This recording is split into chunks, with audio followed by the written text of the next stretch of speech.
ولا تقف ما ليس لك به علم إن السمع والبصر والفؤاد كل أولئك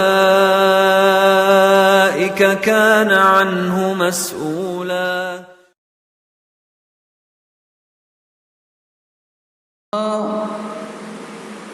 Agama kita, yaitu agama Islam, memerintahkan kaum muslimin untuk mengambil sebab.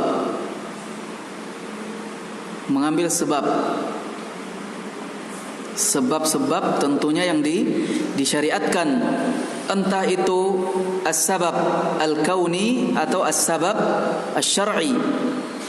Sebab-sebab kauni, ya, seperti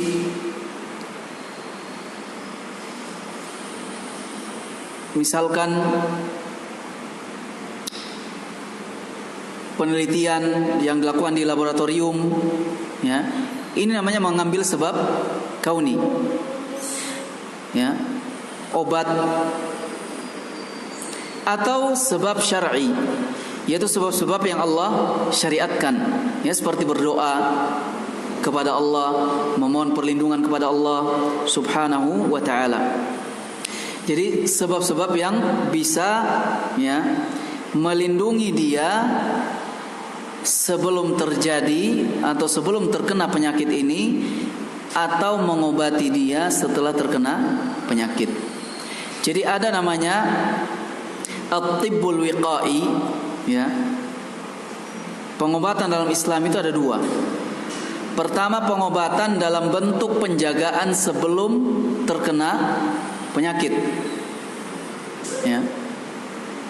Kemudian yang kedua, kalau seandainya terkena penyakit, apa yang harus dilakukan, ya?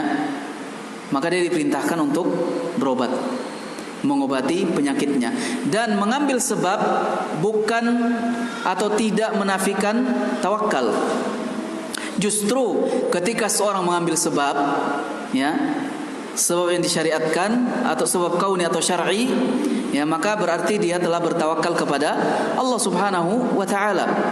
Kata Nabi alaihi wasallam dalam hadis yang sahih, ihris ala ma yanfa'uka wasta'in billah. Nah ini, ihris ala ma yanfa'uka. Bersungguh-sungguhlah kamu untuk mendapatkan sesuatu yang bermanfaat bagimu, dan apa? Wasta'in billah, mintalah pertolongan kepada Allah, ya.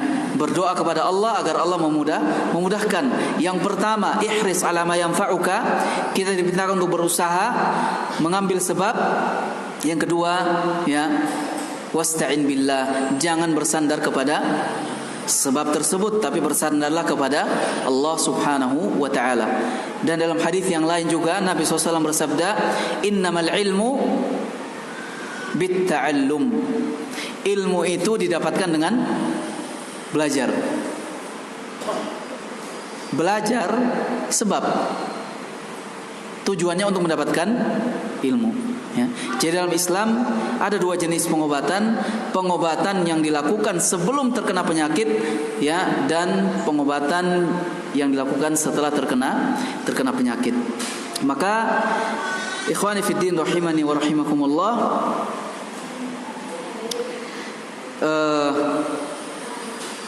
di antara, ya, pengobatan yang dilakukan sebelum terkena penyakit, ya, sebagaimana Nabi SAW sabdakan, man istabaha bi sab'i tamaratin ajwah lam yadurruhu dzalika al-yawma summun wala sihrun. Barang siapa yang di pagi hari, di waktu pagi, dia memakan 7 butir korma ajwah, ya, kormanya kecil, ukuran ini bulat, hitam warnanya. Mahal memang, kormanya mahal, ya, korma ajwah. Apa kata Nabi SAW? Lam yadurruhu dzalikal yaum summun wala sihrun. Maka, ya, sihir ataupun racun tidak akan membahayakannya pada hari itu. Ini harus kita yakini. Ya, harus kita yakini. Yang mengatakan Nabi SAW, jangan pernah Anda ragu dan sabda Nabi SAW. Ya, selama sabda itu sahih, selama hadis itu sahih, jangan pernah ada keraguan dalam hati kita, walaupun sebesar biji dzarrah, dengan apa yang Nabi SAW sampaikan. Jadi kalau kita ingin diri kita terlindungi dari sihir, dari racun, ya, maka coba di waktu pagi kita mengkonsumsi 7 butir korma ajwa. Ya, insya Allah seseorang akan terlindungi dari sihir dan racun. Kemudian dalam hadis yang lain, ya, Nabi alaihi salatu wassalam bersabda, "Ma min 'abdin yaqulu fi as-sabahi kulla yawmin wa masa'i kulli lailatin." Tidaklah seorang hamba berdoa di waktu pagi dan di sore hari, ya, dengan membaca Bismillahilladzi la yadurru ma'asmihi syai'un fil ardi wala fis sama' wa huwas sami'ul alim, sebanyak 3 kali, ya, fayadurruhu syai'un, ya, atau lam yadurruhu syai'un, maka dia tidak akan, ya, dibahayakan oleh apapun. Jadi, dan di 10 wasiat yang disampaikan oleh Syekh Abdul Razak, salah satunya, ya, dengan membaca doa ini, membaca Bismillahilladzi la yadurru ma'asmihi syai'un fil ardi wala fis sama' was sami'u al alim. Kemudian juga yaitu dengan membaca surat Al-Baqarah. Ya, ini cara lain untuk melindungi diri dari sebelum terkenanya, ya, penyakit atau yang lainnya, musibah atau wabah.